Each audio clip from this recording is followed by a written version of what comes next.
So you met Jeff, and the annual safety meeting, I think everybody knows that there are new members here. This counts for wings credit. So that's a new development. I guess this is the third or fourth year we've been able to do that.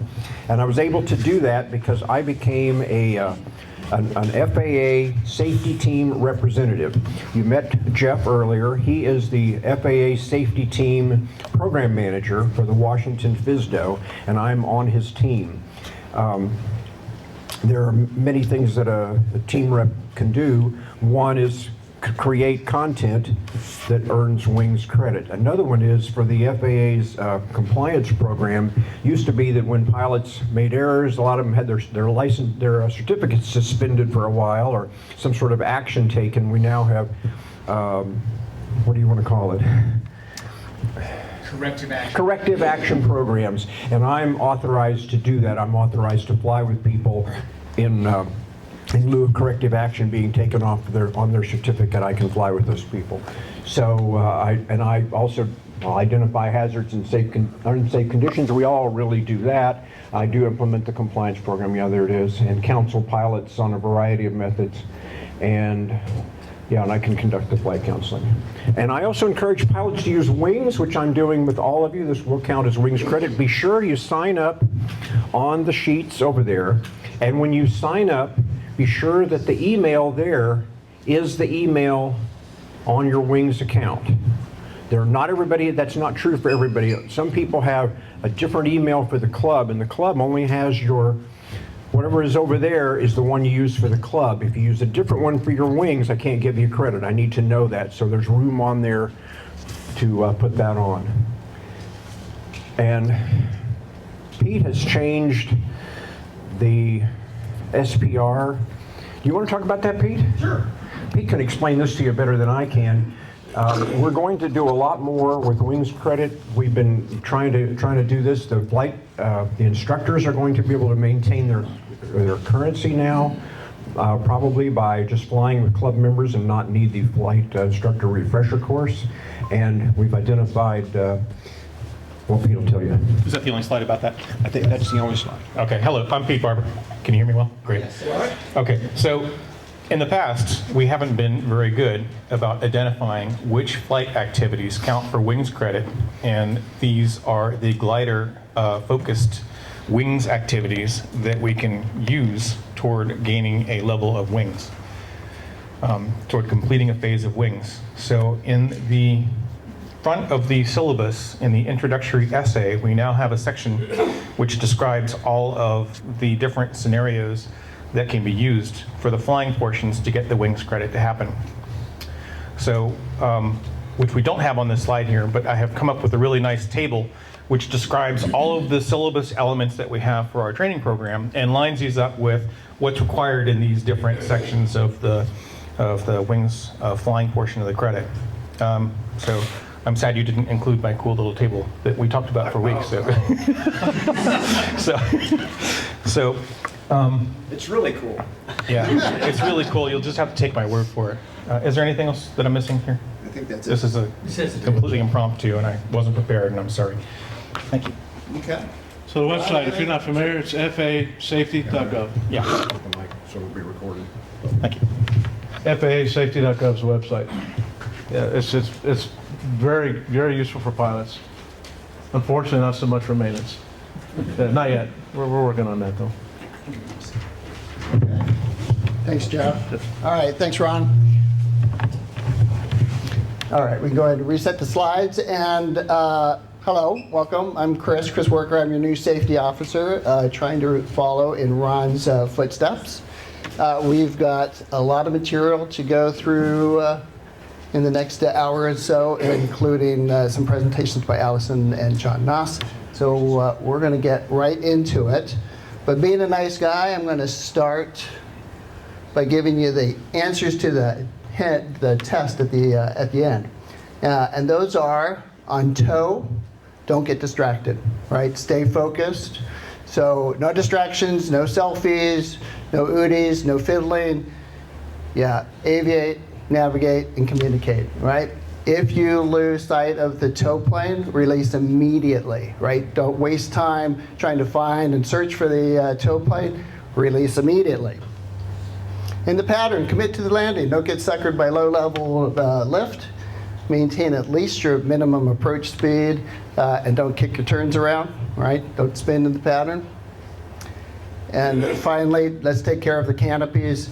Be careful about leaving them open. Try to minimize when they're open. When you're leaving the aircraft unattended, make sure they're closed and locked.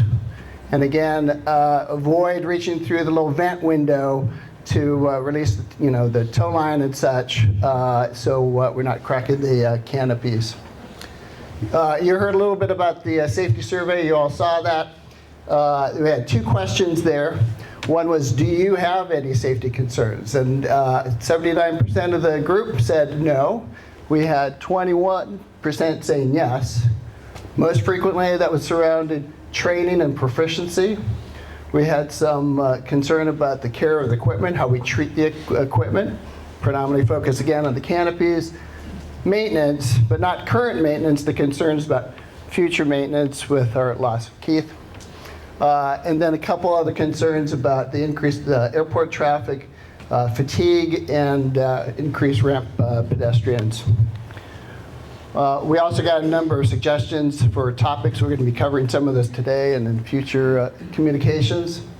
And just a review on accidents and incidents for the club. I think these are things everyone's aware of. We had one accident, a PIO with substantial damage to the aircraft. That investigation is still ongoing. We've had a number of incidents, most commonly hard landings, a couple of those, multiple landings with popped tail wheels. We had the one broken canopy, and we had one unintentional cross-country, resulted, and you heard, in an off-field landing, and fortunately, excellent landing, no injuries, no damage with that. Historically, what happens most commonly in the club? Equipment damage, canopy damage. We've had 3 canopies damaged in just the last 2 years. And in terms of severity, unfortunately, we've had 2 fatalities in the club. The last one was, most recently, was 2020. This was a spin on downwind where the pilot was killed. The official cause for that accident was that the pilot stalled.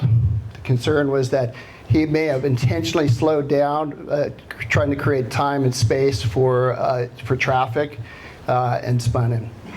Prior to that, there was 2017, we had a tow plane that lost control during the takeoff. And the concern there was that the pilot and the glider was distracted by fiddling with a video camera, lost track of the tow plane got upended, delayed in the release, and we had a fatality. And then Allison is going to talk a little bit about some of the national accidents that happened last year.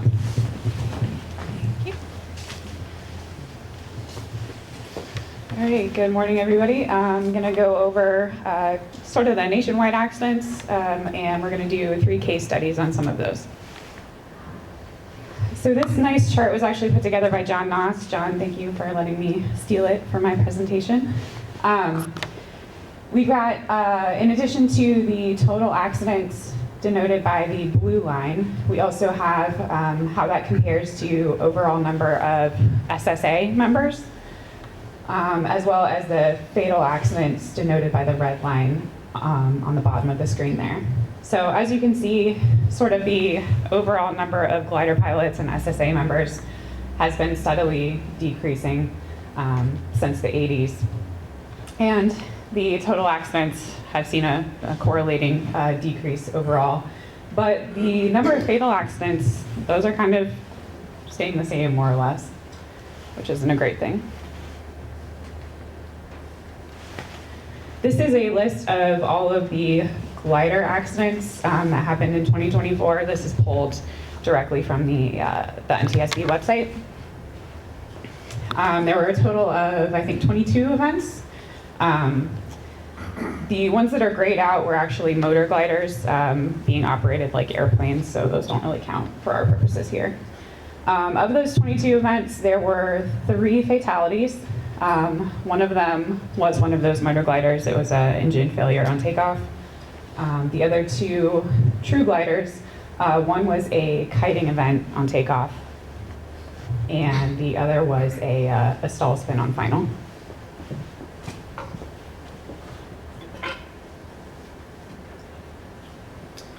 From year to year, it remains the same that a loss of control accounts for a majority of fatalities and a majority of accidents as well, too. And we define a loss of control as an unintended departure of an aircraft from controlled flight. So a lot of these accidents could be prevented by flying the glider, maintaining control. All right, our first case study, I believe it was a Grove 102. A 150-hour pilot. He was dual-rated airplanes and gliders. I believe he had about 50 hours in airplanes and 100 in gliders. He took off on a cross-country flight of about 2 hours, and toward the end of the flight, he sort of encountered weakening conditions, but was able to locate a sort of narrow band of lift near the end of a ridge. So he's trying to work it, keeps getting lower. And he says in his accident report that he encountered some big sink just as he was about to try and abandon this thermal and caught a wingtip on the trees.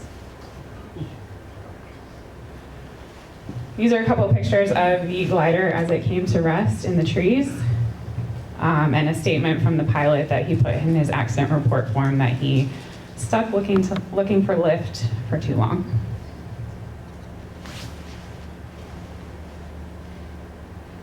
So in the NTSB accident report form, there's a section for the pilot to kind of write their recommendations about what they believe may have prevented the accident. His recommendations were to always expect to land out if you're flying cross country. This kind of, takes some psychological pressure off of the concept of getting back home. If you accept early that you're going to have to land out, then it's not as big of a deal. He also recommended that, if you're working lift somewhere on elevated terrain, that you head for lower ground sooner rather than getting closer and closer to that terrain where you might hit trees. And his final recommendation was to let others know when you're getting low. So he was actually stuck in those trees for about 5 hours before rescuers could get to him. And that was only because he had cell phone service and was able to call for help after he came to rest in the trees. So it would have been a lot longer had he not had cell service and been able to call out. So he recommended, if you think you're getting low, think you're going to land out, make a radio call, trying to establish contact with somebody just in case.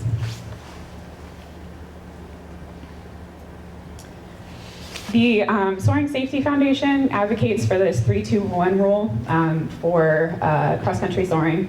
Anytime you're above 3,000 feet, you're actively looking for lift. Anytime you get below 3,000 feet, you're sort of looking around, trying to identify a general area that you might use as a landing site. Below 2,000 feet, you've picked out your site, you've kind of scouted out for any obstructions, you've kind of developed your approach plan, and then at 1,000 feet, you're committed to landing, and you're going to fly as normal of an approach as possible. So you're unhurried, unrushed, and you set yourself up on a nice stable approach, increase your chances of a successful outlanding. And just as a reminder, in the club operations manual, it states, plan to return from the signal knob at 3,000 feet MSL, plan to arrive in the vicinity of Front Royal within 1 nautical mile at 2,000 MSL.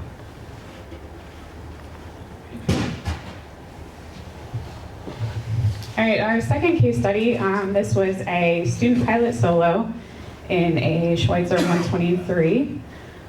He had about 2 hours in the 123 and about 40 hours total.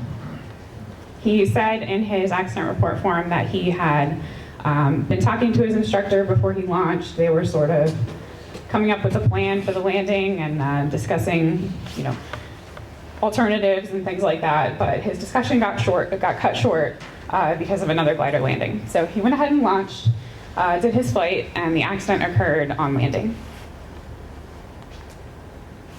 He was landing on runway 18. There was a glider staging for launch, denoted by the little red airplane right there. His original plan was to land in the grass. This was a designated glider landing area, much like ours. And his original plan was to land in this green area here, which would have given him about 1,600 feet worth of grass to land on. As he's coming around from base to final, his instructor gets on the radio and he's like, hey, why don't you land short? His instructor meant land short on the runway behind the glider staging for launch, which also would have been a distance of about 1,600 feet. However, the student thought that he meant land in the grass short of his intended grass landing spot. So the student puts the glider into a slip to try and lose altitude and set up for this closer grass landing. And as he's doing that, the instructor comes back on the radio and he's like, oh, never mind, it's fine.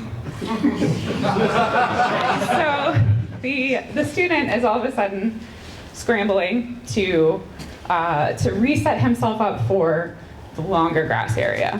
And at this point, he's low on altitude, low on speed, and instead of just committing to the orange grass area, he tries to extend his glide to the green grass area.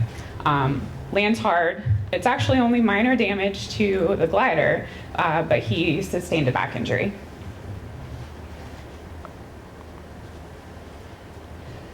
So some takeaways from this one, obviously have a plan for landing. Know what you're gonna do if there's another glider on the runway, if there's another glider in the grass.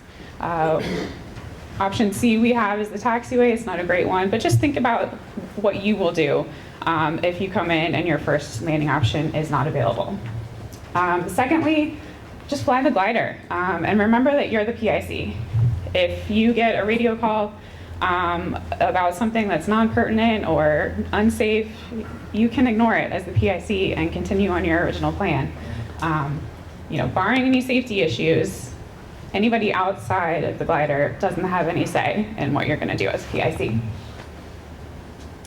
And just a reminder to ground crew, try and refrain from calling pilots who are on landing approach, unless you absolutely have to for safety.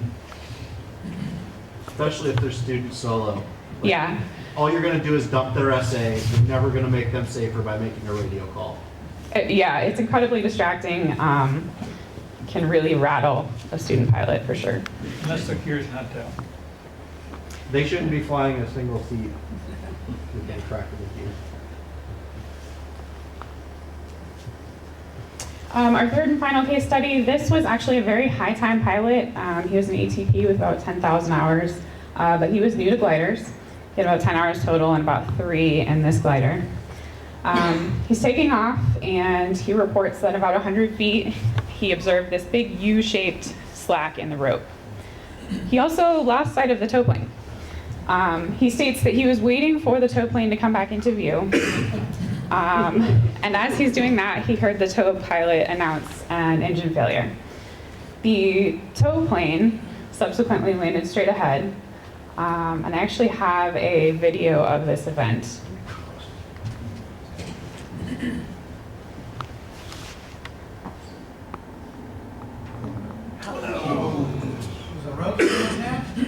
Who said that? The rope still attached? That's exactly what happened.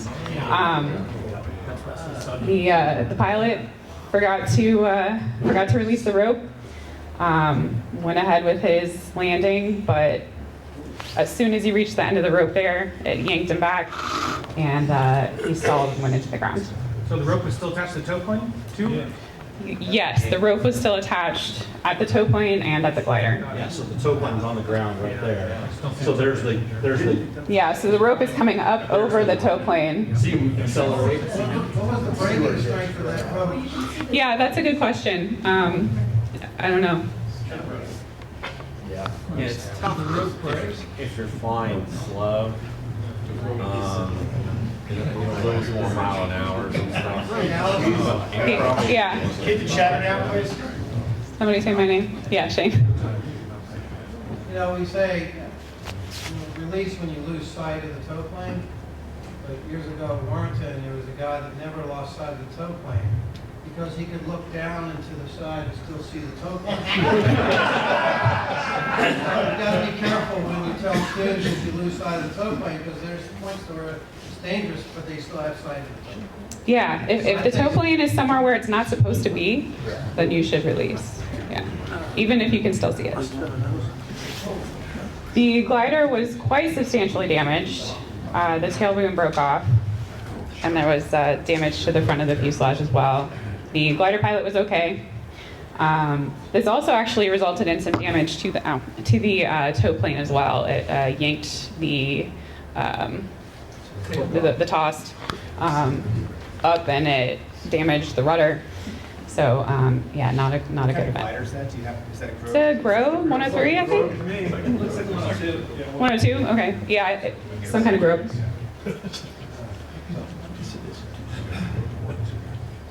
So just a reminder, a rope break is only one of the things that could happen on takeoff, and you should be prepared during your takeoff. If anything looks wrong, anything looks off, and you think that you might be safer on the ground than continuing with the flight, release and just land straight ahead or continue straight ahead on the runway. Also, make sure you're thoroughly briefing your emergency plan before takeoff. It's not just under 200 feet or above 200 feet. Really think about what you're gonna do and make sure that you're refreshing that every flight so that when something happens, it's fresh in your mind, you've just gone over it in your head, and you can take the appropriate action. And again, your reminder, if you lose sight of the tow plane, or if the tow plane is not where it's supposed to be, release immediately. You've got somebody's life in your hands, the tow pilots, so keep that in mind and pay attention. Hey, Alice. Yep. Can I give one additional suggestion? Mm-hmm. As pilots, you should practice simulated rope break, I think, at least once a year. And don't hesitate to ask an instructor to do it.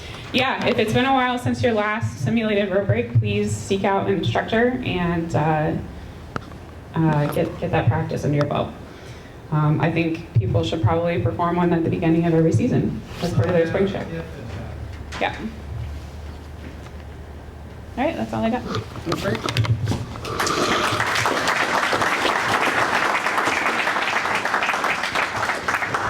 Yes, sir. I have a quick question for you and for Ron. So it said you can watch the safety meetings for the wings credit. So does that mean like you can watch this year's safety meeting and last year's safety meeting? It's like, because I know John did last year's safety meeting, and like there was a really good section there about rope breaks and stuff like that. So that's where I wasn't sure, like, hey, you don't want to, pick or choose, but I just wasn't sure if we could.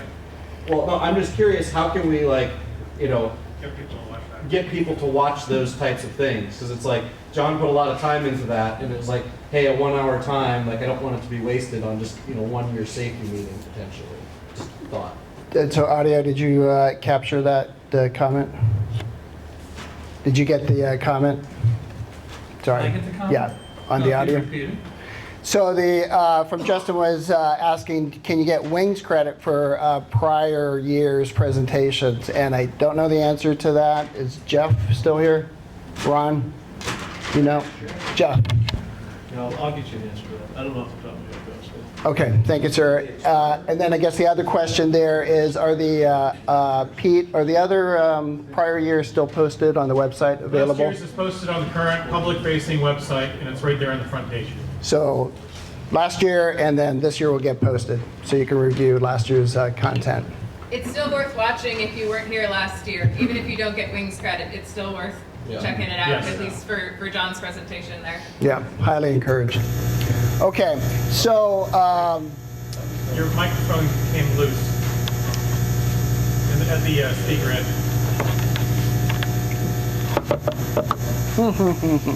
There you go. thank you. All right, Ron actually started the briefing talking about skydiving operations at Front Royal, and I wanted to expand on that a little bit this year.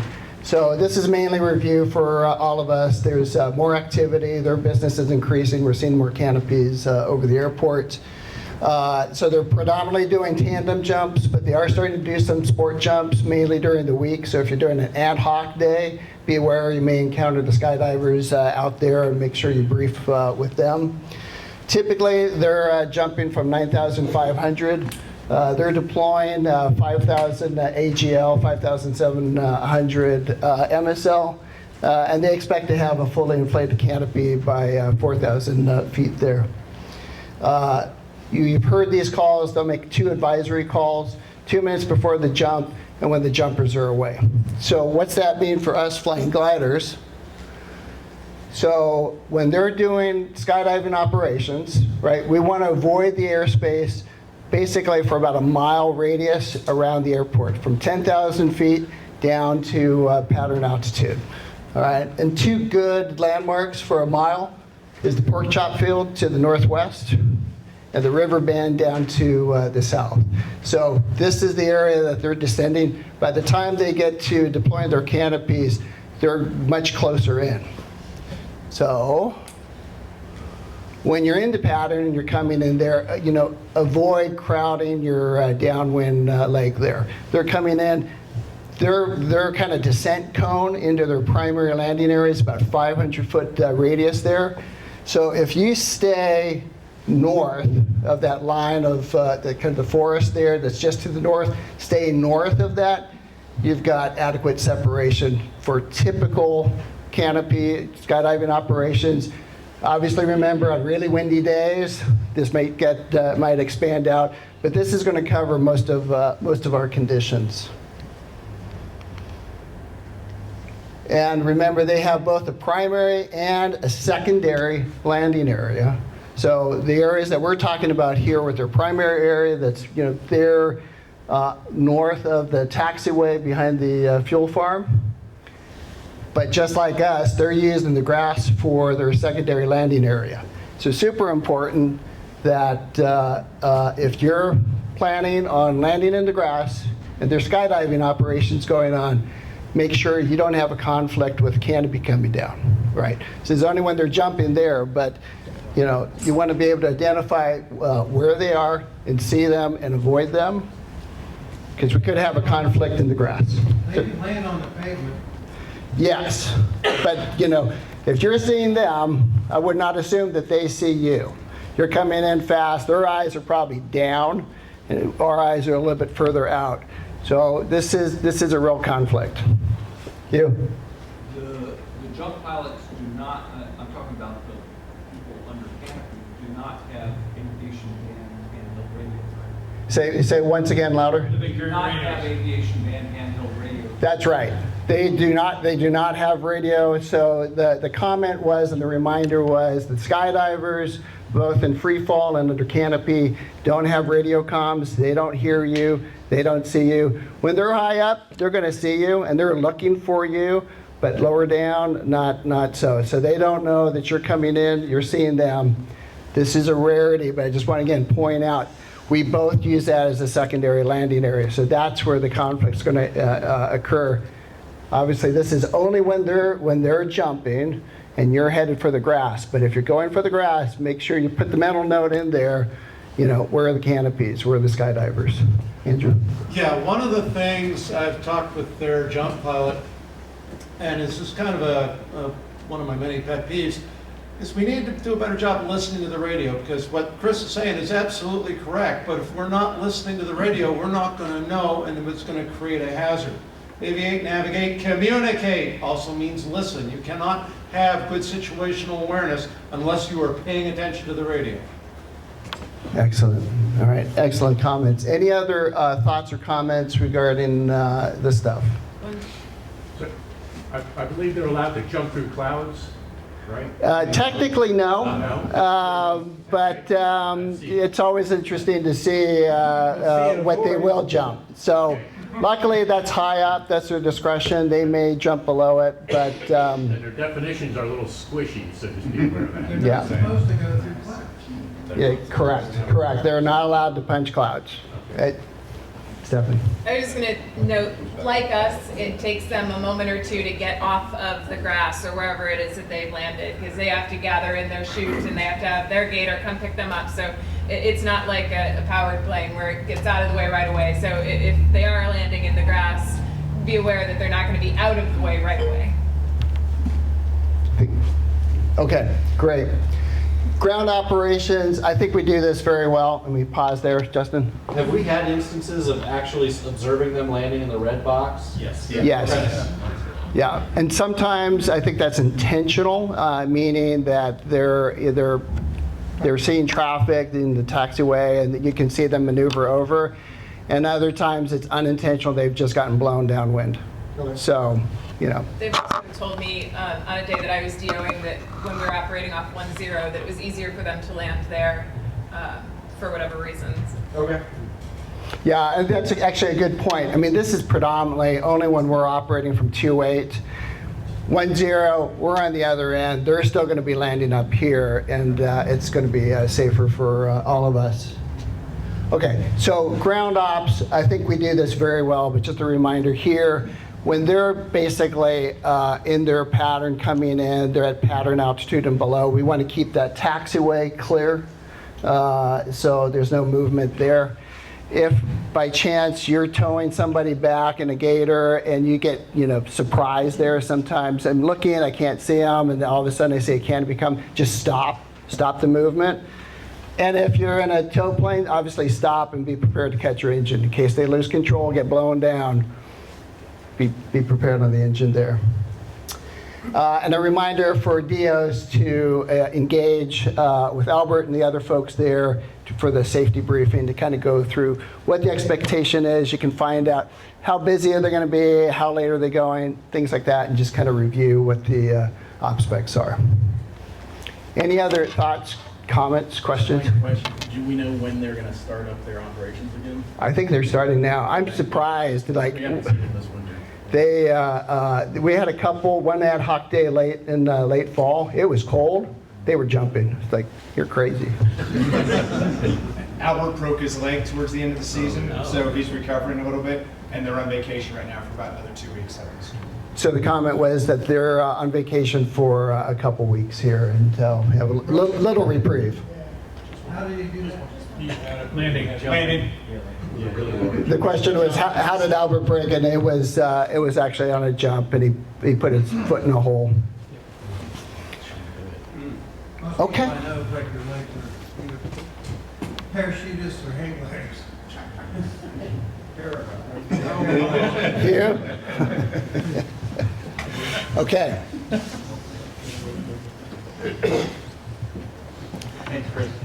Okay, we're going to talk about landings. Over the last few years, we've had some landing problems. As previously mentioned, we've had some slow, short, dropped-in landings. We've had a whole lot of PIOs with busted tail wheels, both the hubs getting smashed and the tires being blown. And we had the PIO with major fuselage damage.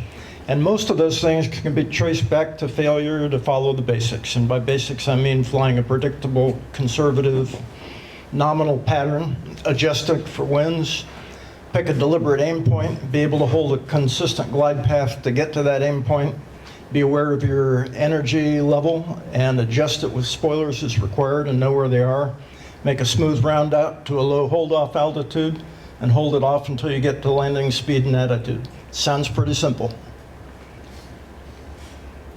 That's what a nominal pattern looks like. That's typical pattern spacing. If you start your 45 from 1.5 miles out, then you've got plenty of time to get your before landing checklist out of the way. Start thinking about who else is in the pattern, how you're going to adjust for winds, get a radio call out of the way so other people on the ground know how to keep the runway clear for you. And each one of those little black grid squares is 1,500 feet on a side. So if you hit 800 AGL, beam your aim point, it's about a minute from there to touchdown, and you're rolled out on final for about 15, maybe 20 seconds. That's all you got. So a stabilized approach in FAA terminology is typically thinking much further out. For us, the stabilized approach starts when you crack half spoilers and start your descent rate to the touchdown. If you take those nominal pattern tracks and then elevate them, reverse engineer them into altitudes, then you get the white line. And all the squiggly lines around it are actually downloaded from IGC files. That means they're taken primarily from experienced pilots who are logging OLC flights and putting their IGC files so I can download them. There's quite a bit of variation, as you can see, around the nominal pattern, but everybody gets to pretty much the same final, and that's the important part. If you don't fly something close to a nominal pattern, then that's typically where problems begin. If you're too wide, you've got nothing in the bank if you hit a lot of sink. If you're so wide that you can't afford to use spoilers, you may come sailing in with no spoilers at all, then find yourself floating in ground effect, get greedy, and force it on at too high a speed. Or conversely, if you find yourself coming up short, you may very well, if you're not conditioned to do it, you may pull back on the stick to try to stretch the glide instead of keeping your speed up and getting it down into ground effect where you can coast a bit. If you fly it too tight, you've got less time to figure things out. You could end up steep, could end up fast. Again, that could lead to a greedy early fly-on. If you're too low and you try to fly a normal pattern, there's a good chance that you may make your final turn at too low of an altitude. How many people here are commercial power pilots? All right, sit on your hands. Everybody else, how many people know what pivot altitude is? All right, not a lot. Normally, at altitude, when you make a turn, the outside wing, the upper wing, is clearly going forward in the sky. And the inside wing is going backwards relative to the ground. You get to a certain altitude, and all of a sudden, both wings are going forward. Now that sounds like a pretty obvious thing, but it's a very, very powerful illusion. Your brain can be lying to you. And the altitude at which that occurs depends on your speed. If you do all the math for turn rate, turn radius, altitude, angle of bank, all that stuff, everything falls out of the equation except the square of your ground speed and a conversion factor based on the units, whether it's inches or feet or meters and knots, kilometers per hour, or statute miles per hour. But for us, in knots and feet, it's the square of your ground speed over 11.3. And for us, at the speeds we fly, that's just about the altitude that you're rolling out on final. So if you're low on final, you have a powerful mental block that leads people to try to skid around that turn. And if you think it can't happen to you, you're wrong. It can. The first time I saw it, I never thought it would happen to me. I was with in a duo discus with a French instructor in the back, and we were scratching to try to find lift low on the ridge, and he just calmly said, "Please don't skid." And I looked out the front, and sure enough, I was skidding, and it was because I was close to the rocks, and it crept up on me. That's also a good reason, or a good explanation for why we lose so many gliders, people trying to make turns low over a ridge, or making a low turn to final.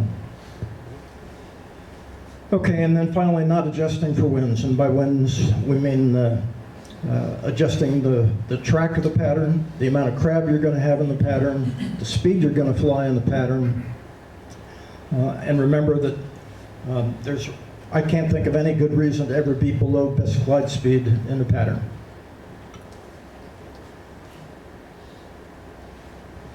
Okay, this is actually a short clip, just a couple seconds from one of the things that I showed last year. Ron and I had just done a practice rope break, and we started at 300. We finished the turn back to the runway at 300 feet over the approach end of 10. So I put full spoilers out, buried the nose, got rid of all that extra altitude, and things were just starting to look normal again. Using the midfield taxiway as the aim point. So in the yellow circle at the bottom is the airspeed indicator.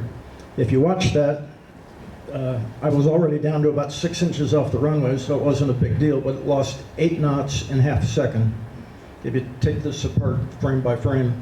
So when you're 6 inches off the ground and you lose 8 knots with no warning, that's no big deal. If you're 20 feet in the air, flaring high and already slow at 45 knots, and you lose 8 knots, then that's a big deal. If it happens to you on short final, and it's a wind shear issue, if your reaction is to try to maintain your aim point, that's the wrong move. Your reaction has to be to lower the nose, close the speed brakes, keep your speed up.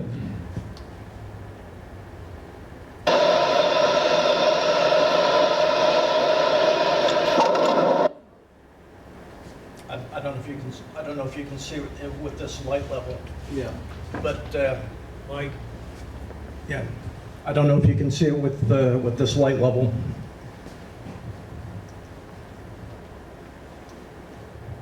We'll play it one more time. So just holding it off, and boom, it's on the ground. All right, talk about winds a little bit. There's a lot of guidance out there about winds. I frequently get questions from students about, how do you pick a speed to land at? Depends on what FAA book you're reading at the moment. It usually says the final approach speed is whatever the POH says, or 1.3 times the stall speed in landing configuration, or 1.4 and then 1.3 times the stall speed, or in the glider flying handbook it says 1.5 times the stall speed. For us, with the stall speed around 39 or 40 knots, that would be 60 knots. And there are clubs, I know of at least one in California, where 60 knots is the club speed for ASK-21. Our ASK-21's POH says 49 knots. The ASK manual also says plus an adjustment for wind, but it doesn't say what that adjustment for wind is. The FAA says the adjustment for wind is half of the gust factor. So if you've got a steady 30-knot wind with no gusts, there's no gust factor, and that would be no adjustment.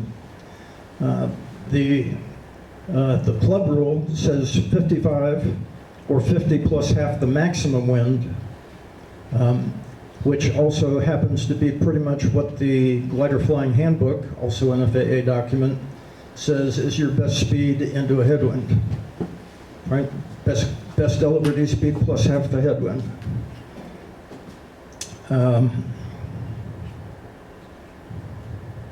So consider the case of a 40-knot steady headwind. For us, using a club rule, that would be 50 plus 20 is 70 knots on final. That's the least I would fly that at. But if you use the FAA rule, that would be 49 plus 0, which would be barely walking speed over the ground. So use the club rule. Shane? John, most people may not know this, or they might. The R55, where we came up with that was when we had the 233 and the 136. And the 126s, all the manuals say the approach speed is 55. And those is miles per hour. So the instructors at the time said, we're just going to use 55 for everything. So, and when we started using the K, it became 55. So that's why there's a difference between what Club Ops says and what the manual says. Okay, but I still like 55. 55 was. But it does, the aircraft, I believe, lands easier if you do the approach over the numbers at 49. No. And John, you stipulated a steady headwind, but as a pilot, I think I'd want to count when somebody else tells me it's a steady headwind. I don't want to count on that. There could be some gusts. There could be variations that nobody knows. I want to assume there could be variations and account for that, not just say, oh, it's steady. Yeah. So use the max gust. Yeah, So but if it's gusting to 30, use 30. yeah, use the maximum wind, not the gust factor. All right, These are just the raw pullers taken out of the ASK-21 manual. So stall speed with 2 people in it, somewhere around 39 or 40 knots right there in the corner. Solo, it's about 37 or so.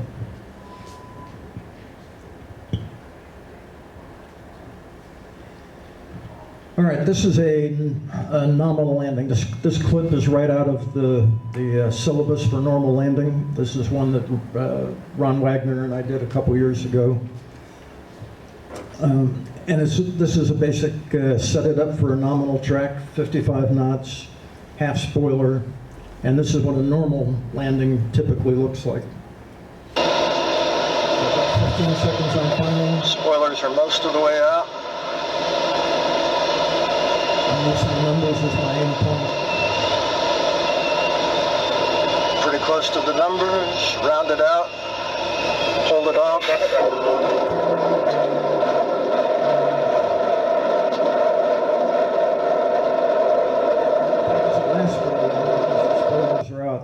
If the spoilers have been closed, you float a long time and eventually you get greedy and try to force it onto the runway.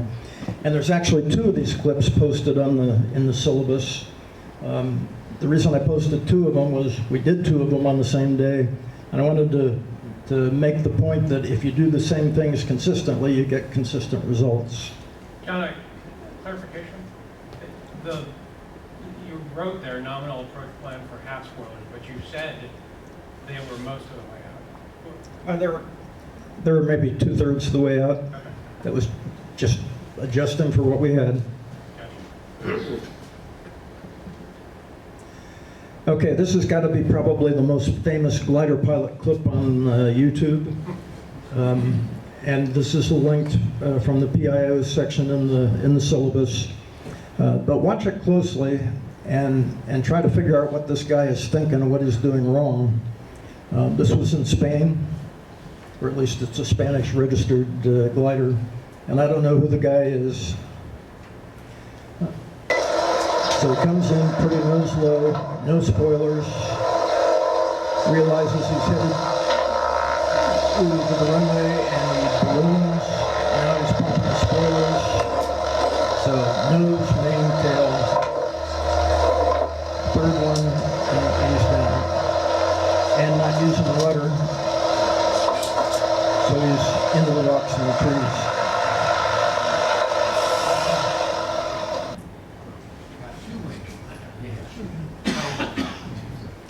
So how does a PIO happen?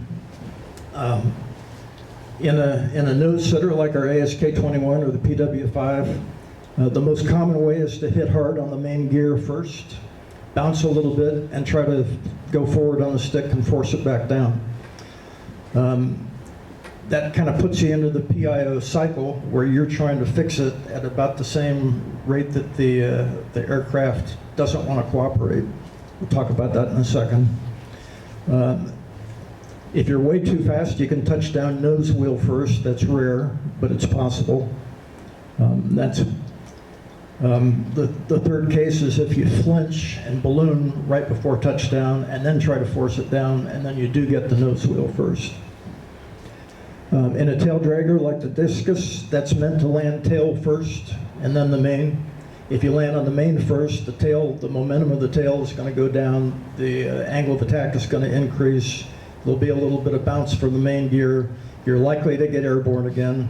If you overreact, then it's possible to get it in a PIO in one of those as well. What those 2 modes have in common is just attempting to touch down too fast. Gliders are more pitch sensitive when the spoilers are closed or when you're fast. And the pilot reaction time thing is interesting. Think about 2 people walking down a hallway. You know, if you're a disciplined sailor or an aviator, you both know that head-on traffic alters to the right, and you pass each other and it's no big deal. But if you both go the same direction on the first pass, and then you try to correct, you're both correcting into each other all the time. If you just back up against the hallway and say, "After you, please," and then proceed, it goes a lot better. Same thing's kind of what you need to do in a PIO, which is get out of that reaction back and forth. Just close the spoilers, climb up, take a deep breath, plan your next touchdown and plan it to be on speed, tail low.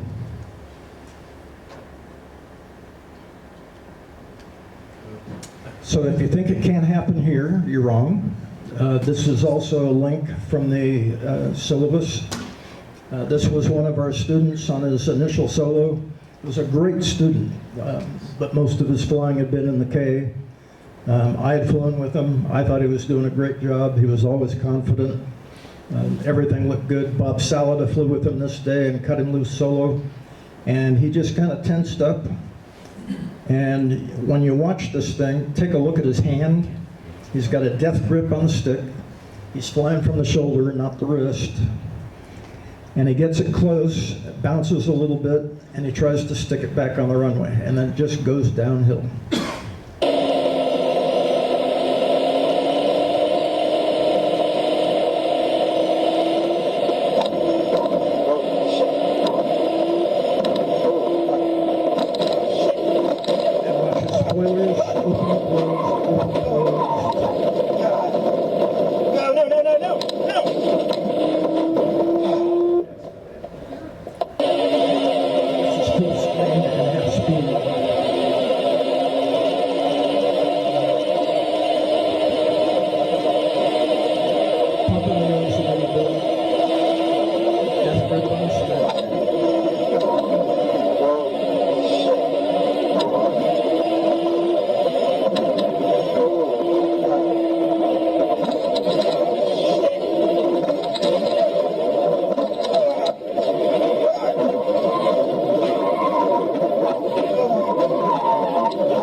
So you note from watching that there's a tendency with the hands,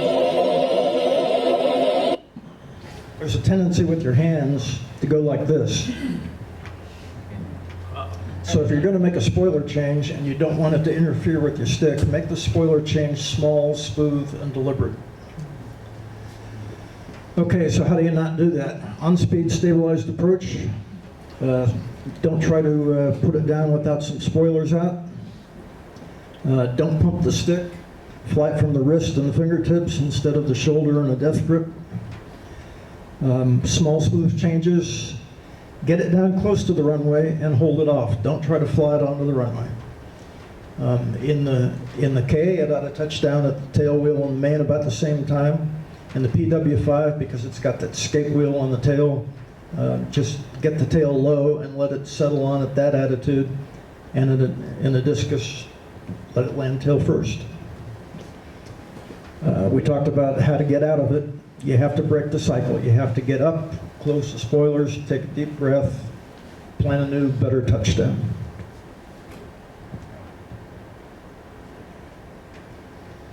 And one last thought. I hate the old saying that any landing you can walk away from is a good one. That was actually attributed to a Army Air Corps photographer in 1944 on a battle-damaged B-17 that crash-landed, and he was lucky to walk away alive. It was never meant to glorify or even tolerate poor airmanship. So next time you hear somebody joking about that, it's not really very funny. If you find yourself not damaging gliders and thinking that means that every one of your landings is good, that's not true. In this clip,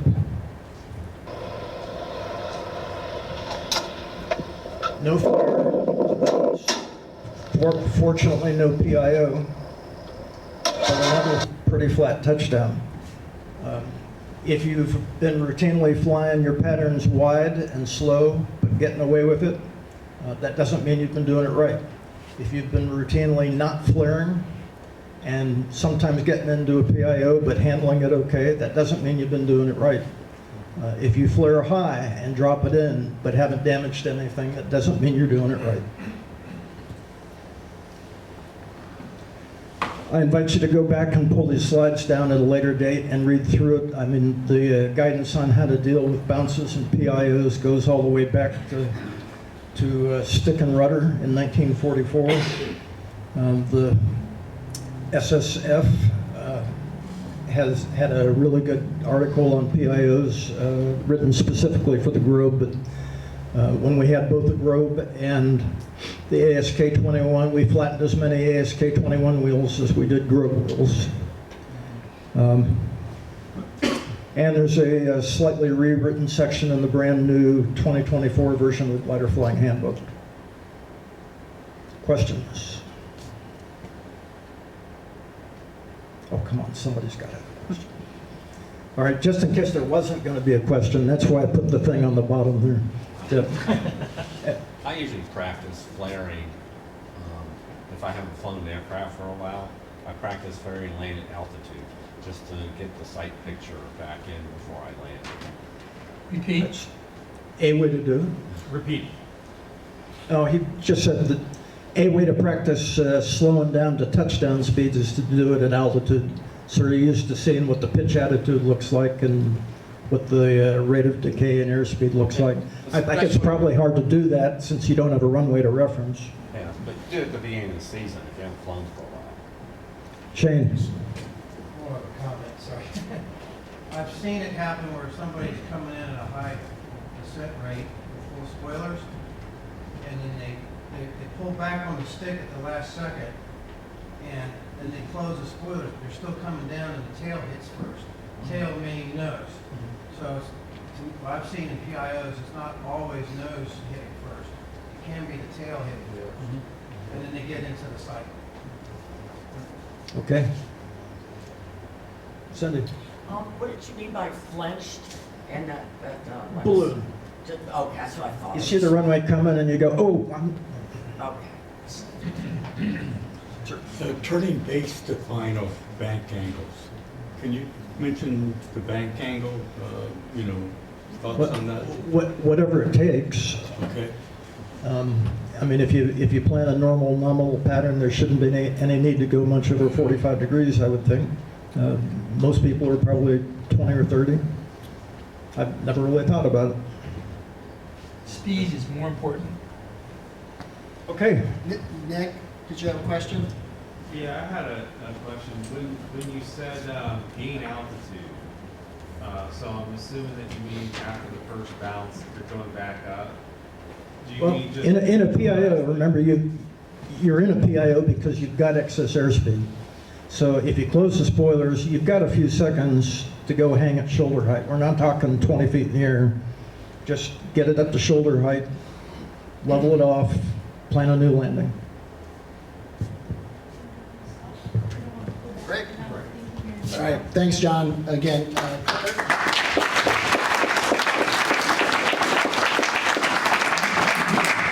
really great, important information, so great to have that review. Okay, I want to switch over to helicopters now. We're covering all sorts of things.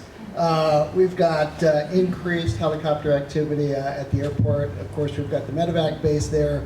But we're seeing more transients coming through. They're coming in for fuel, they're coming in for training, and we've actually had a couple incidents. We've had folks that have hover taxied, close to the ramp, through the ramp. We've had a canopy break at Wave Camp there, and then I did not witness this, but I heard about it, where someone actually came in, they flew the approach to 28, and then stopped and hovered on short final.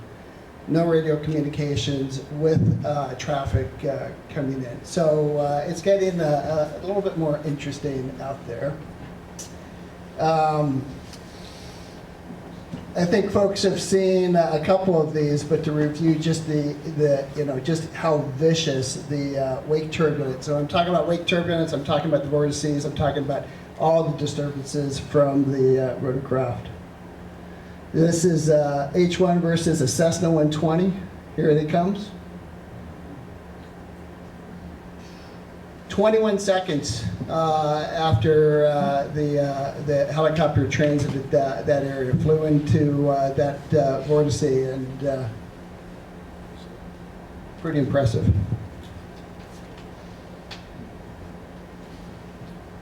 To give a little perspective, if you get a big Marine Corps helicopter, the downwash comes off. If you were standing, not underneath, but underneath and 2 feet away, it's about an 80 knot wind sometimes. 80 miles an hour. So the comment was He's got that, to fly into an 80-mile-an-hour wind. yeah, 80-mile-an-hour wind that may be going straight down or straight up. Another video you may have seen, this is an H60 versus a Cirrus. It's dark, I apologize for that. Watch for the Cirrus coming in from the left. This is almost 30 seconds after, exactly, yeah. Long time, long time.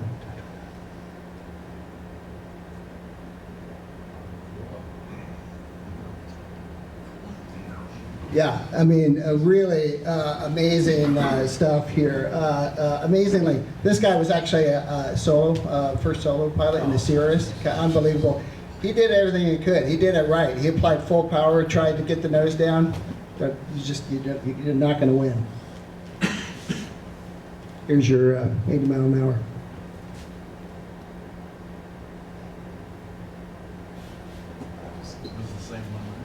Same one. So what is the wait time?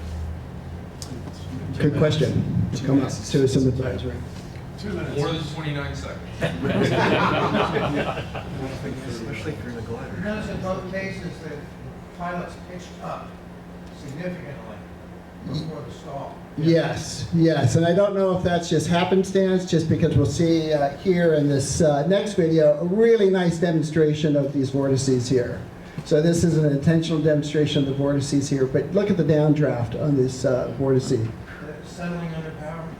So this is under power, settling, but you know, in a slow flight, so pulling significant power here. The vortices, the turbulence is stronger than an equivalent fixed wing aircraft. It spreads out further and persists longer. That's a little helicopter. That's a little I think you're helicopter. demonstrating settling under power. All right, so how do we avoid this? Here's the recommendations. The official recommendation from the FAA comes from the AIM, and it basically says that pilots of small aircraft, including gliders obviously, should avoid operating within 3 rotor diameters of helicopters. So the same advice is coming to the helicopter pilots. They're supposed to avoid a small aircraft with the same distance. So that's the official. That's in hover situations. This is when we're going to encounter them near the ground. So this is all this, whether in a hover taxi, stationary hover, you know, transitioning, you know, either way, they're pulling a lot of power and they're putting these massive vortices out. This is not the official FAA recommendations, but you know, it has been, you'll see this repeated. It takes 2 to 3 minutes for these vortices really to dissipate. So the question is, how much time do you need to give? Ideally 3 minutes. Minimum 2. It's going to depend again on the power, the weight of the helicopter.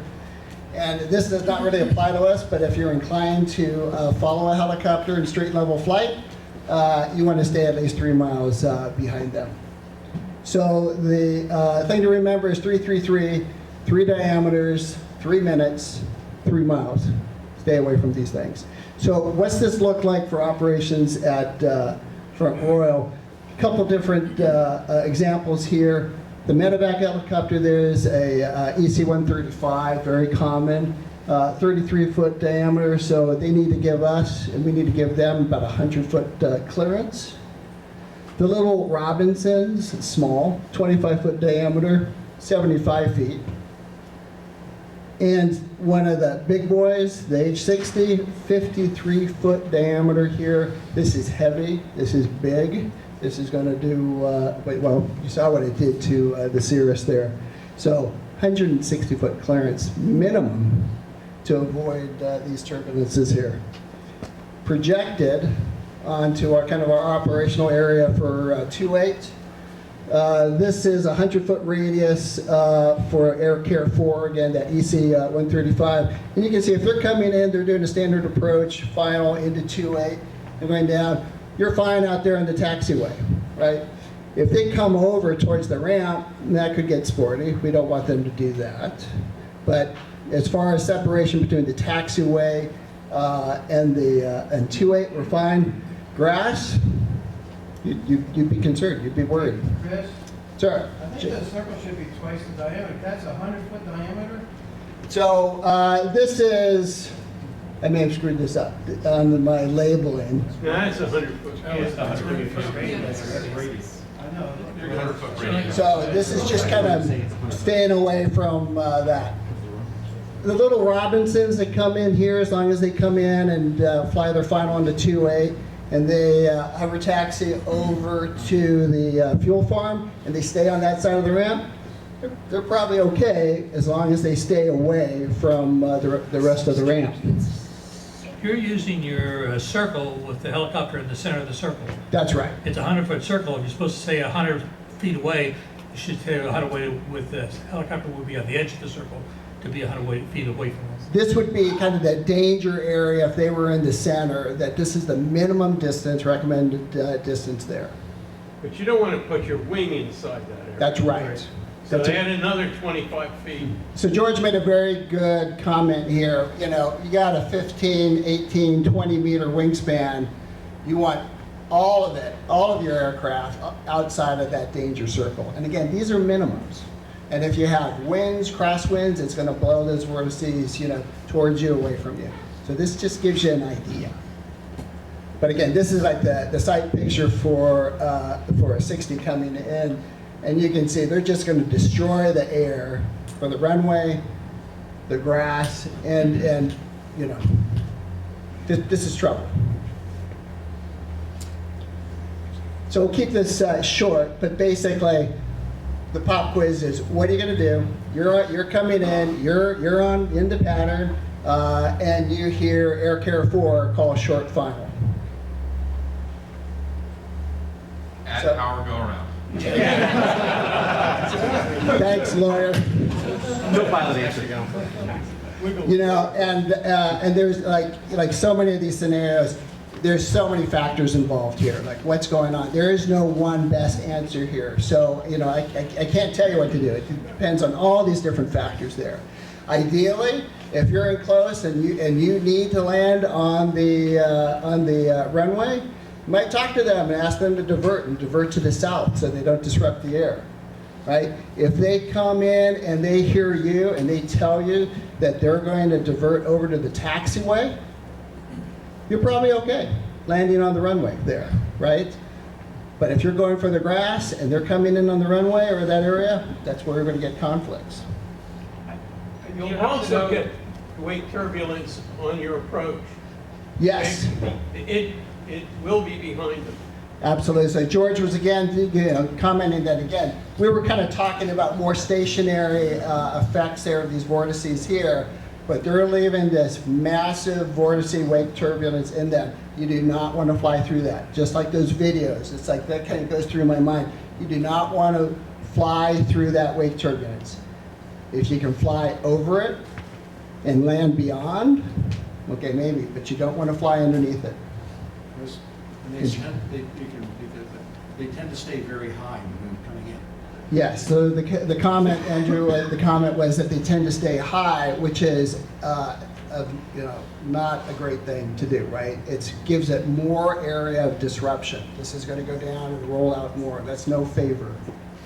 Do you happen to know what their standard, like, is that their standard path, or do we know what their standard path is? You know, you've probably seen their activity more than I mean, quite honestly, I see them all over the place, and perhaps we want to have more of a dialogue with them to kind of standardize how they're operating. Now again, they get the same rules. We're supposed to stay away from them, but more importantly, they're supposed to stay away from us. Like when they come down, we've had these issues, when they come over to the ramp, it's like they're supposed to know not to do that, but sometimes it happens. But as far as what I've seen it all over the place. I've seen them come in, you know, to 2-8, taxi, hover taxi all the way down to, you know, to the midfield exit. I've seen them exit early across the grass. I think the Air Care folks are pretty good. They're used to us. They talk to us. And to a large extent, you hear them make their call, you know, they're 5 miles away, they hear the traffic, and they say, we're going to hold out here for landing glider traffic. They know we don't appreciate getting close and friendly. I think you just covered it. The air care folks, they're mission oriented. They go out for training. If you see them running out to the helicopter, just hold everything, because that means they're doing something. When they're coming back, it's routine for them to come back. They're not low on fuel. They're not saving a patient. They'll hold off to the side. It's the training helicopter, which happens to be mostly the Robinson, where we had an entire day where they were in the pattern for 20 minutes, not using the radio, everyone trying to talk to them. And I mean, I called up the flight school. I found the owner. It was a hassle. So what Andrew said earlier is communication is listening. Air Care 4 calls in and you say, we've got a pattern that's 2 minutes from landing. They'll stand outside the airspace and work with us pretty well. It's the unannounced black helicopter that comes in. You're like, and I don't mean black like government conspiracy. I mean like the Robinson that comes in from Winchester, or Chris Norris who's got his hand up in the back. Yeah, American Helicopters is no longer in business, and they were majority of the Robinson R22 and R44 traffic that we've had at Front Row. And for those of you that have a Pacer account and want to check why Kevin is no longer in business, you can do that. But yeah, Chris, but they moved to Winchester. Yeah, that's I know they moved some stuff to Winchester, and then there's more stuff at Frederick. Those are different schools. I'm talking about American Helicopters. So I'm just going to reiterate two things for the recording. One from Eric was just another comment that I think is important to recognize. For the medevac operation, to be good neighbors, be respectful when you see them, going quickly out to their aircraft and departing. They're on mission, and we should defer. They're not technically life flight at that point, but they will be soon. So we need to pause our operation so they can get off quickly and safely. And then the other comments were about the varying degrees of the Robinson activity. And Jim? Not likely to happen again, but a quick anecdote about what can happen. We just pulled the glider out of the southwest hangar and put it together, and about that time the airplane landed on 10. And very shortly behind him was a Black Hawk helicopter who blows down and hovers right over the taxiway. And we are laying on the wings, and we're holding the thing down, and we're really. So I started running over to the helicopter with a handrail radio in my hand because he wasn't responding. I was trying to yell at him. And about that time, the door opened and 3 guys with machine guns jumped out. They were chasing the airplane that had just landed who had violated the TFR. They were communicating. Big helicopters can surprise you from either anything. So Jim, again, just for the sake of recorded, Jim was relaying an experience where an H-60 came in and they had unsecured aircraft on the ramp. And yeah, I mean, that could get really exciting. I mean, trying to hold a glider down around that sort of rotor wash. I love when they say rotor wash, it sounds so gentle. It's like, that's going to get sporty. All right, we're going to push on, but the other scenario there is what do you do, and kind of like to Jim's scenario, when an H-60 comes in front of you. Other than begging them to depart, I don't know what the good answer is here, other than be aware, don't try to fly through that turbulence. The runway is going to be unusable again for another 2 to 3 minutes. The grass is going to be unusable. What's the right answer? I don't know. We have the taxiway as a least desirable third option. Okay. Yeah, because the wind is from the south, the taxiway right now. That's right. Again, be aware of the effect of wind on these things. Speaking of good, fast content, there is an excellent seminar on this. It's available on Wings, and it's really very good. Okay, we're going to jump over to local and cross-country flights. So the requirement is that you remain within gliding distance of the airport unless you're endorsed for cross-country and you've declared your cross-country flight with the DO. So told them what they did, you've prepped for it, you've got your trailer ready, you've got your ground crew, and all that. So it means you got to know when you go off cross country where you are, where's the airport, how high you are, all these things. Yep. The asterisks? Oh, you want to read that out? Yeah. Okay, so this is from the handbook and the definition of being within gliding distance, or what we consider a final glide. Any flight in a club glider which requires atmospheric lift to return to the appropriate traffic pattern of the takeoff airport is, for the purposes of this section, considered to be a cross-country flight. Right? So if you're going beyond, you need, if you can't glide back to the airport, you are by definition on a cross-country flight. To be on a cross-country flight, you have to be endorsed for it, and you have to be prepped for it, and as the duty crew. And more on that. John. This will be real quick. Just a reminder, a lot of people in this room came through the training syllabus before there was a navigation item in there. There is now a navigation item in there. Please don't just pencil whip it. It actually requires that a student be ready to not get lost, basically.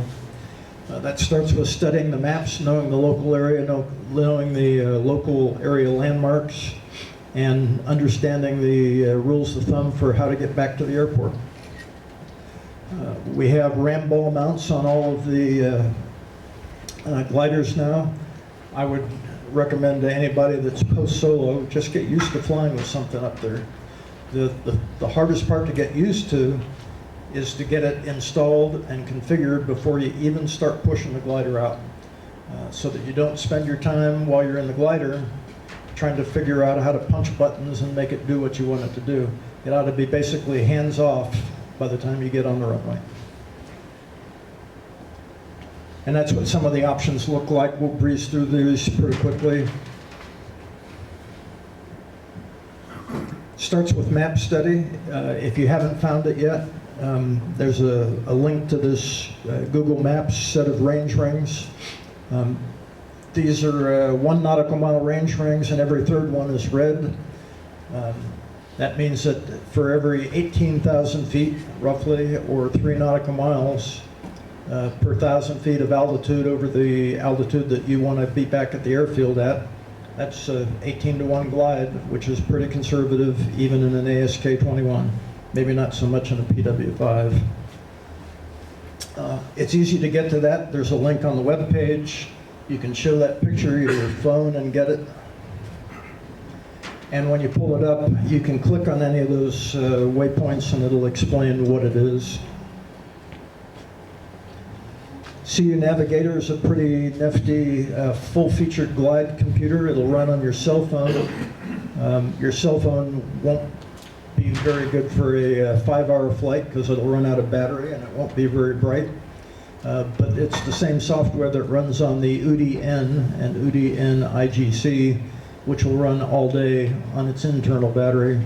And that one also has the ability to take information from air data systems on your glider. There are also free basic navigation things made for general navigation. You can put those on your cell phone and follow the magenta line, and it'll tell you what heading and what distance, and it'll show you the airspace around you, and it'll do it on a current sectional map.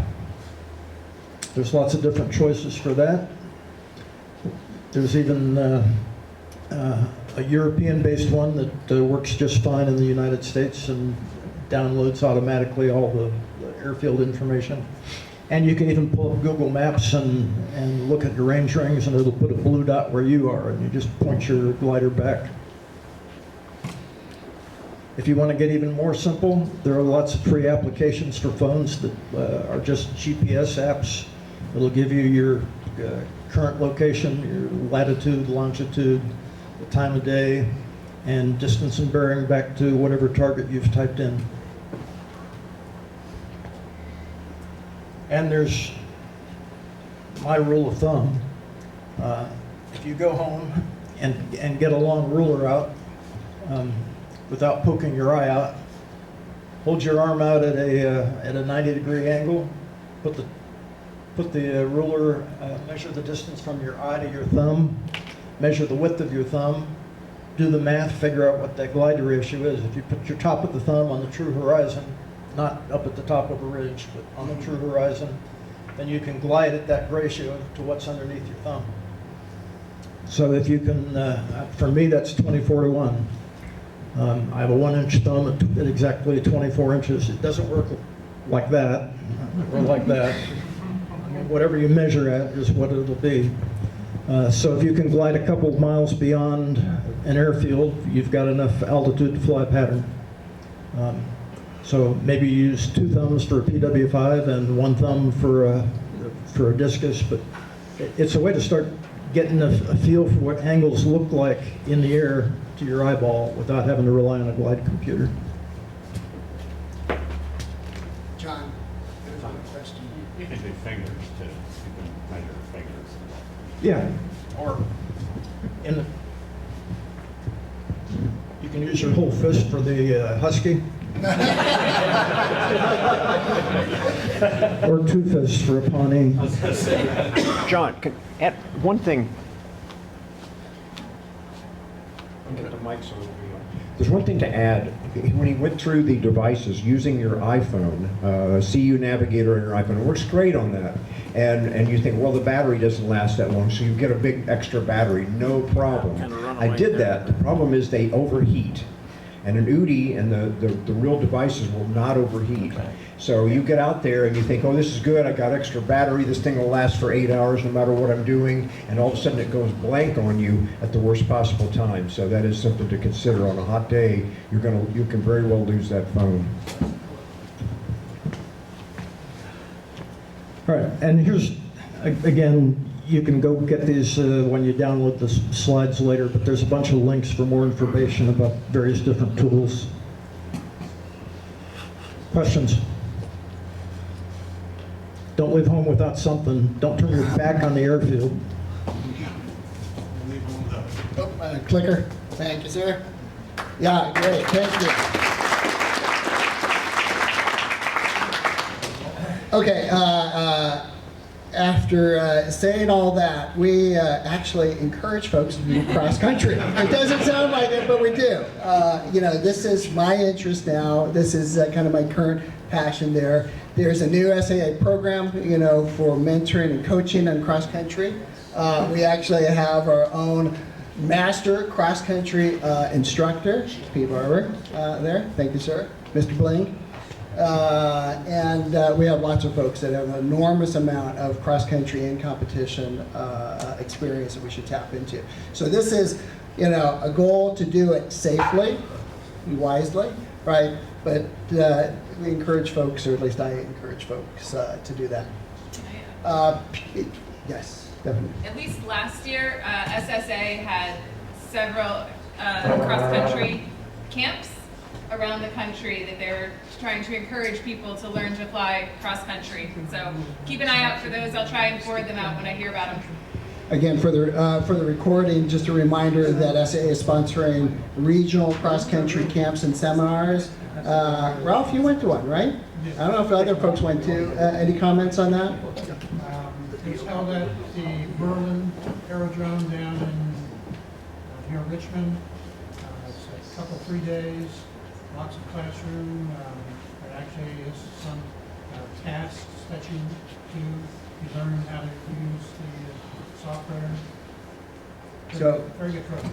Excellent. Okay, so Ralph had been to one of these and had a good experience there.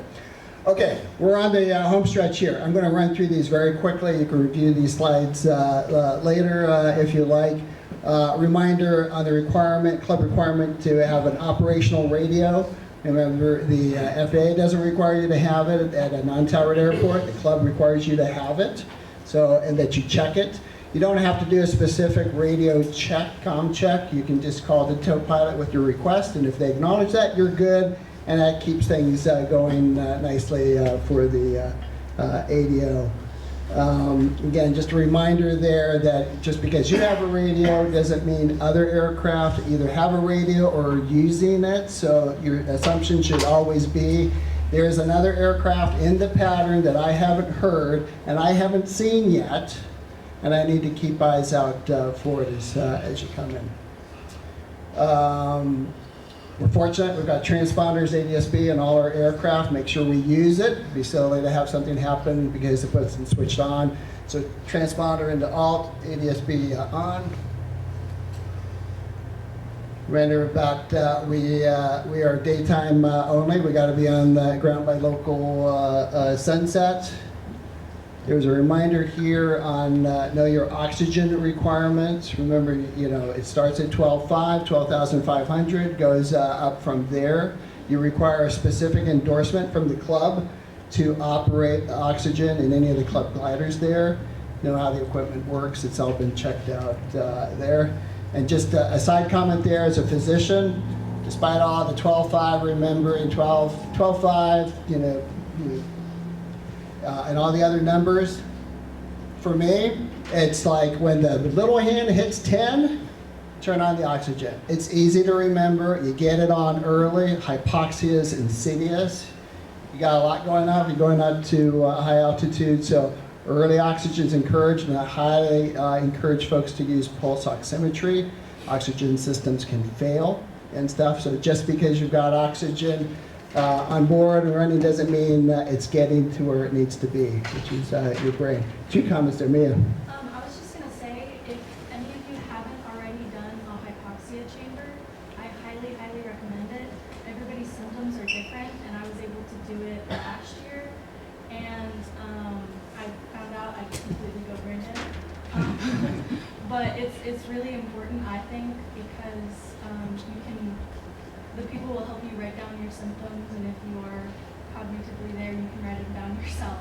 But it was very, very helpful for my own flying. So the comment was from Mia, who got to experience going into a hyperbaric chamber to actually intentionally subject yourself to hypoxia and feel what that's like and record it. Can I ask Mia, where did you do that? I did it at the Massachusetts airport when they were doing I think it was the FAA that was putting on a traveling. Yeah, you gotta have a Class A medical. You gotta have a medical. Yeah. Fantastic. They told us basic med was good enough. Basic med? Okay, so there are some medical requirements for that. A number of the Air Force bases that do training in this, multi-place trainers, have that available also. And 1 second, and so Mia, follow. Yeah, really quick. They also offer it at events like Oshkosh AirVenture and I believe Summit Fun.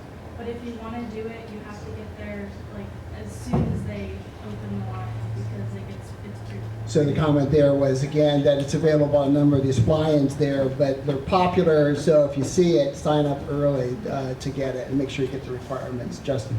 If you're going to get a pulse oximeter, get one that's high contrast and ops check it in full bright sun before you're flying a glider. Because you can get ones that, hey, they work great with the little low emittance red LED in a room like this that's dimly lit. You walk outside and you're like, well, I can't read this damn thing, but I'm wearing it. So the comment there is regarding portable pulse oximeters, making sure that you've got something that's readable, high contrast display, bright display, something that you take it out in the parking lot, basically. Yeah, temperature also. Jeff? So we're actually working on a hyperbaric chamber for next Yay! year. Portable, so to be deployable. So sign up quickly. Okay. Front royal during our safety meeting?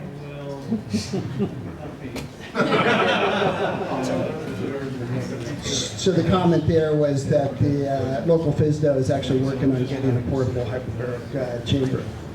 You got any guidance on that pulse oximeter? I've got one, I use it, but what numbers are good and what numbers aren't? What numbers mean get lower or?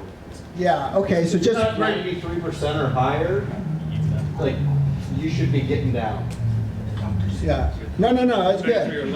And, you know, for sake of time, I'm happy to have a more detailed discussion about that. The question was guidance on, you know, what are your minimums for pulse oximetry, how to use it, and stuff like that. Happy to discuss. I think Justin's comment's exactly right. 93 and above, you can't really blame it on hypoxia. It might be it's something else, but you're not going to blame it on hypoxia. Something below 93, you got to be a little bit concerned. Certainly anything in the 80s is not acceptable. If you're flying, bottom line on that, you're up there, your oxygen's on, you think everything's good, you check your pulse oximetry, and you're, you know, in the 80s, you want to take a couple big deep breaths, and if that doesn't resolve it very quickly, this is time for an emergency descent. You need to get down quick. Shane. What number would be the point where you wouldn't be able to cognitively do anything? You know, It's a little low. so that is highly variable, and again, that we can have an offline discussion on that. There's folks that are walking around with COPD that live and function just normally, you know, in the 80s, upper 80s and stuff. But they've taken years to adapt to that. Mia probably had the experience there where they took her up to, you know, I don't know how high they're taken to these portable chambers. Yeah, right. And it's a really interesting, excellent experience to see how quickly it hits and how stupid you feel. So it's an excellent. I think I had to put my mask on after 2.5 minutes. That was kind of mean. They let you go hypoxic for 2 minutes or two. Well, Okay. they were doing like 5 minutes, and then like everybody else went past like 3 minutes, and I was out. Yeah. Okay. No, but again, excellent experience for folks. Wave camp, you know, getting exposure to using the oxygen systems and using those. We saw this material from Ron earlier and Jeff.